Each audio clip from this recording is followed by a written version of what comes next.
रविंद्र सिंह भाटी अकेला ऐसा आदमी है जिसने जन संवाद यात्रा करके पूरे 200 जो शिव विधानसभा के 500 गांव है, 200 किलोमीटर का एरिया है, पूरे एरिया को नापा है। नहीं तो लेकिन जैसे जैसे चुनाव के दिन पास आ रहे हैं एकदम क्लियर होता जा रहा है कि शिव में कंपटीशन होगी रविंद्र सिंह भाटी और निर्दलीय फतेह खान के लेकिन बीच में। कांग्रेस और रविंद्र सिंह भाटी जो है एक मान लो यूट्यूब और इंस्टाग्राम के नेता है। इनको आप यूट्यूब और इंस्टाग्राम पे चुनाव करवाओगे तो ये कल ही जीत जाएंगे। इन्होंने सिर्फ सोशल मीडिया पे अपनी हवा बना रखी है, उसके अलावा इनका क्षेत्र में कुछ भी नहीं है। करने वाले को वोट डालना है, जातिगत राजनीति से ऊपर उठ के धरातल पे काम करने वाले आदमी को वोट डालना है, एक ऐसे युवा को जो सदन में पुरजोर तरीके से शिव की बात रख सके। नमस्कार दोस्तों, आज अपन मारवाड़ी न्यूज पे डिस्कस करने वाले हैं शिव विधानसभा क्षेत्र जो राजस्थान की सबसे हॉट सीट बनी हुई है। वहाँ आज अपने साथ जुड़े हुए हैं भूपेंद्र जी, वो बताएंगे कि क्या वहाँ के समीकरण है, क्या रविंद्र सिंह भाटी जीत पाएंगे ये चुनाव। देखिए सर, बात ऐसी है कि शिव का जो चुनाव है ये जिस तरीके से मतलब शुरुआत में बहुत ही इंटेंस फाइट वाला चुनाव था, क्योंकि 4-5 ऐसे उम्मीदवार हैं जो सब के सब आती हैं। अब जैसे जैसे चुनाव पास में आ रहे हैं ना, तो पिक्चर एकदम क्लियर होती जा रही है। सबसे पहले अपन बात करते हैं कि 5 वो कौन से आती हैं और उनमें हाथी जैसा ऐसा क्या है। अमीन खान को कांग्रेस ने टिकट दिया है, जो एक बार हारते हैं एक बार जीतते हैं, और 10वां चुनाव है अमीन खान का। ये 6 चुनाव जीत चुके हैं। उनके सामने स्वरूप सिंह खारा बीजेपी के उम्मीदवार, जो संगठन में एक मजबूत पकड़ रखते हैं और राजपूत वोट बैंक में भी अच्छा प्रभाव है। आरएलपी ने टिकट दिया है जालम सिंह रावड़ोत को, जो 2003 में शिव से ही एमएलए रह चुके एक बार।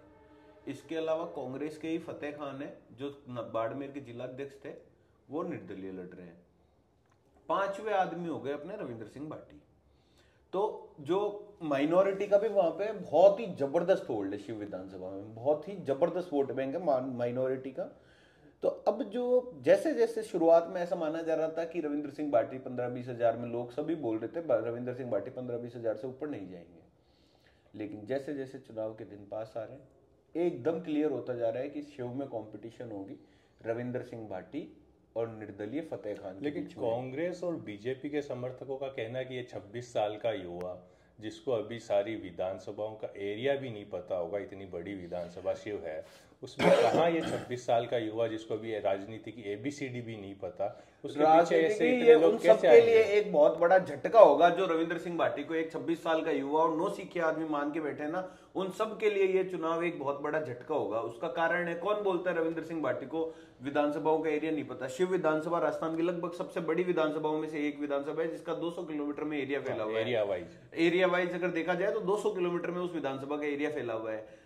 वो दूर बॉर्डर तक उसके गांव उसमें शिव विधानसभा में आते हैं। रविंद्र सिंह भाटी अकेला ऐसा आदमी है जिसने जन संवाद यात्रा करके पूरे 200 जो शिव विधानसभा के 500 गांव है, 200 किलोमीटर का एरिया है, पूरे एरिया को नापा है। नहीं तो आज तक शिव विधानसभा का कोई एमएलए ऐसा नहीं है जो सारे गांव में वोट मांगने भी गया हो। रविंद्र सिंह भाटी आज से 6 महीने पहले उसने जन संवाद यात्रा करके रविंद्र सिंह भाटी ने सारा एरिया नाप लिया पूरी विधानसभा का।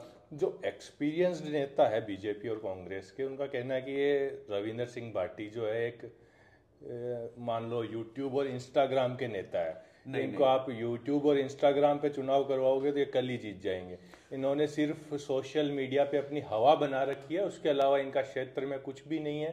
सिर्फ युवा जो 5-10 लोग हैं उनको ये पीछे लेके घूमते रहते हैं। ये सारा ही तो भ्रम तोड़ना जरूरी है पार्टियों का। अगर ऐसे युवा आज लड़के जीते नहीं ना, तो कल को ये पार्टियां फिर कभी युवा को मौका नहीं देगी। और रविंद्र सिंह भाटी वो उगता हुआ सूरज है, पश्चिमी राजस्थान का वो उगता हुआ सूरज है जिसको इन सबको सलाम करना पड़ेगा, इन सबको उसके जल चढ़ाना पड़ेगा उगते हुए सूरज के। रविंद्र सिंह भाटी के बारे में बोलते हैं कि जनता से जुड़ाव नहीं है। रविंद्र सिंह भाटी की रैलियां देख लो एक बार, कितने युवा जाएंगे, कहां से युवा जाएंगे। जयपुर से जैसलमेर जाने में, शिव जाने में आपको 600 किलोमीटर है, तो कौन दूसरी जगहों से जाता है? शिव के लोकल निवासी है। रविंद्र सिंह भाटी में दमखम नहीं होता, जनता से जुड़ाव नहीं होता, तो 57 साल के इतिहास में JNU में चुनाव नहीं जीत पाते निर्दलीय। पहली बार कोई निर्दलीय चुनाव जीता था 57 साल के इतिहास में। उसके बाद में अगले साल फिर उन्होंने अरविंद सिंह भाटी को चुनाव जिता लिया। छात्र संघ का चुनाव लड़ना, वो एक यूनिवर्सिटी का कैंपस है, उसके अंदर चुनाव लड़ना और 200 किलोमीटर शुरुआत छात्र राजनीति से ही होती है। 200 किलो छात्र राजनीति की आप बात करते हैं, शिव विधानसभा की 200 किलोमीटर की बात करते हैं। जोधपुर यूनिवर्सिटी में नागौर के, जैसलमेर के, बाड़मेर के, बीकानेर के, जालोर के, सिरोही के सबके बच्चे पढ़ते हैं। तो इस हिसाब से देखा जाए तो ये तो 600 किलोमीटर का एरिया हो गया। शिव विधानसभा तो फिर भी 200 किलोमीटर की है। एक रविंदर भाटी के विरोधी उनपे ये आरोप और लगाते हैं कि वो एक जाति विशेष के ही नेता है। नहीं, उनका बाकी जैसे मुस्लिम वोट काफी ज्यादा है शिव में, तो वो उनका कोई सपोर्ट नहीं है। वहाँ जाट वोटों में कोई वो नहीं है। पे आपको बहुत सारे ढेरों वीडियो ऐसे मिल जाएंगे जिसमें इस बार तो शिव में ऐसा है, परिवार के युवा जो हैं, चाहे बड़े पूर्वज मुस्लिम वोटर होंगे मुस्लिम परिवारों में भी, लेकिन उनके भी युवाओं में जो रविंद्र सिंह भाटी का और रविंद्र क्रेज है और जो रविंद्र सिंह भाटी का जुड़ाव है, ऐसा इतिहास में कभी देखने को नहीं मिला। बच्चे कस्में दे रहे हैं अपने माता पिता को कि आपको वोट तो रवसा को ही देना है, सेव के निशान पे बटन दबाना है, आपको मीठी मनुवार करनी है सेव की। तो रविंद्र सिंह भाटी का चुनाव जीतना लगभग कंफर्म है। इसकी घोषणा 3 तारीख को हो जाएगी, मोहर इस पे 25 तारीख को लग लेकिन जाएगी। उनके सामने एक चुनौती और है कि जो सिंबल होता है, जो शिव विधानसभा क्षेत्र एक ग्रामीण इलाका है जहाँ पे अनएजुकेटेड लोग बहुत ज्यादा है, तो सिंबल का प्रचार की लोगों को पता कैसे लगेगा कि सेव जो है उसी पे वोट डालेगा। बिल्कुल, इसका क्योंकि जो हाथ और कमल का फूल वो तो सबको पता होता है, इतने लोगों से सबको पता है इतने दिनों से। देखिए बात ऐसी है सर कि जो ग्रामीण सुदूर लोग हैं ना, इनको आप कभी भी राजनीतिक रूप से राइट ऑफ नहीं कर सकते, ये सिर्फ एजुकेशन के दम पे। क्योंकि पिछली बार जो शिव विधानसभा की वोटिंग थी ना, या तो वो 82% से 88% के बीच में वोटिंग थी, यानी लोगों को पता तो है कि वोट डालना होता है। समझ रहे हैं आप मेरी चीज? इसके बाद में जो सेब का निशान है, शिव का बच्चा अब सेब लेके ही घूम रहा है वहां पे, तो प्रचार तो इसका अपना आप हो चुका। सेब का निशान सबको पता है वोट किसको डालना है।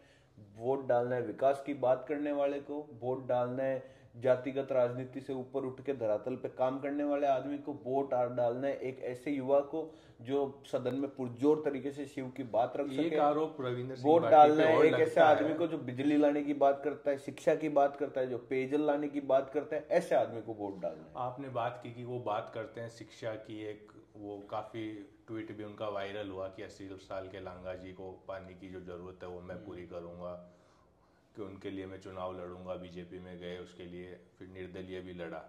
लेकिन जो अपने लोकतंत्र का सबसे बड़ा श्राप है कि चुनाव के पास आते आते अल्टीमेटली चुनाव लड़ा जाता है जातिगत आधार पर।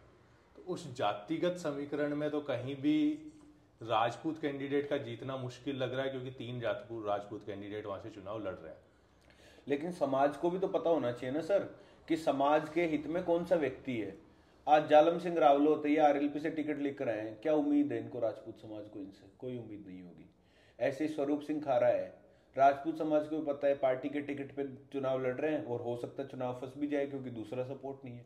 तो जिताओ ना ऐसे आदमी को जो मजबूत हो, जो खुद के दम पे कुछ करने का दम रखता हो, जिससे सामने वाले की बात करने से पैर कांपे एक बार, कि भाई कोई उसके विरोध में कुछ ना बोले, कोई उसके जो उसका काम है लोगों को काम करवाने की वो हिम्मत रखता हो। बीजेपी वाले ये भी आरोप लगा रहे रविंद्र सिंह भाटी पे कि उन्होंने बहुत ज्यादा ही जल्दबाजी दिखा दी, कि अभी राजनीति में कदम रखा नहीं, उससे पहले उन्होंने बड़े बड़े सपने देख लिए कि आज एमएलए बन जाऊं, कल मुख्यमंत्री बन जाऊं।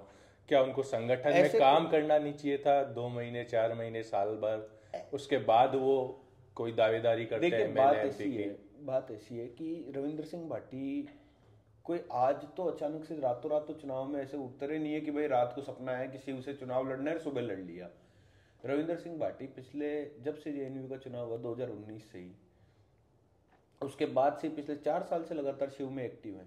उन्होंने रन फॉर रेगिस्तान करी, उन्होंने शिव जन संवाद यात्रा करी, शिव के 500 गाँव में वो गली गली घूमे। उन्होंने क्लियर बोल रखा था कि भाई चुनाव तो मैं लड़ूंगा। फिर भाजपा उनको संगठन में लेके आती है अपने में, पर वहां से फिर उनको टिकट नहीं देती है। तो जब जिस आदमी ने पहले से ही जनता में, देखो क्या होता है, Ravindra Singh Bhati is a man of his words. उसने बोल दिया मैं चुनाव लड़ूंगा तो लड़ना ही है, फिर आर पार की लड़ाई है, फिर नहीं देखना कि भाई क्या होगा क्या नहीं होगा। अगर आपको ये इस तरीके से डिप्लोमेसी खेलनी है कि मैं आज बोल रहा हूं चुनाव लड़ूंगा, कल को पार्टी ने कुछ और लालच दिया और आप बैठ गए, वहां जनता की सेवा कभी नहीं हो सकती है। फिर जनता आपसे क्या उम्मीद रखे? जनता आपसे उम्मीद करती है कि भाई इस आदमी ने बोला ये हमारे लिए खड़ा रहेगा, आपको तो किसी ने लालच दिया और आप बैठ गए, तो फिर मतलब क्या? तो रविंद्र सिंह भाटी का चुनाव लड़ना एकदम लाजमी है, एकदम जायज है और उनको चुनाव लड़ना चाहिए। और शिव की जनता उनको चुनाव लड़ा रही है और वो एक तरफा चुनाव में जीत दर्ज करेंगे। इस पे आपकी क्या राय है? लोगों का कहना है कि जो केंद्रीय मंत्री हैं गजेंद्र सिंह शेखावत जी, वो उनके अगेंस्ट है, वो नहीं चाहते कि वो वहां से चुनाव लड़े और आगे बढ़े। बातें तो लोगों को चटपटा चटकारा मसाला चाहिए होता है, इसलिए बातें लोग ऐसी करते हैं। लेकिन हमारे रविंद्र सिंह जी ने खुद ने भी इस बयान को सिरे से नकार दिया कि ऐसी कोई बात नहीं है कि भाई गजेंद्र सिंह जी से मेरी कोई वो है मनमुटाव है। ये तो पार्टी ने, उनके हिसाब से भी रविंद्र सिंह भाटी ने क्लियर बोला है कि भाई पार्टी ने अपने हिसाब से टिकट दी है। और जब इन्होंने बीजेपी ज्वाइन कर ली और लोग बोल रहे हैं कि इनके पास मोदी अमित शाह का भी कॉल आ गया कि आप चुनाव मत लड़ो, बीजेपी के सपोर्ट में रहो, उसके बाद भी ये चुनाव लड़ने की जनता की उम्मीद, तो क्या इन्होंने मोदी अमित शाह से टक्कर ले ली? नहीं, ये मोदी अमित शाह के कॉल वाली बात, इसका तो मुझे पता नहीं है कि ऐसा कुछ हुआ है या नहीं हुआ। लेकिन चुनाव लड़ने के पीछे सिर्फ एक कारण है, जनता की उम्मीद। जनता आपसे उम्मीद लगा रखी है, लोकतंत्र में जनता ही जनार्दन है। जिस जनता ने आपसे उम्मीद लगा रखी है, जो जनता आपसे एक अच्छे विकास की उम्मीद करती है, आपसे उम्मीद करती है कि आप उसकी आवाज उठाओ, अगर आप उनको सपने दिखा के फिर आप ही घर में दुबक के बैठ जाओ तो उसका कोई मतलब नहीं है। तो इनको चुनाव लड़ना चाहिए और शिव की जनता इन्हें चुनाव लड़ा रही है सर, और ये चुनाव जीतेंगे और ये छात्र राजनीति से आने वाले लोगों को एक राजनीति में नई दिशा देंगे। तो अब अपन आज का सेशन यहीं कंक्लूड करते हैं।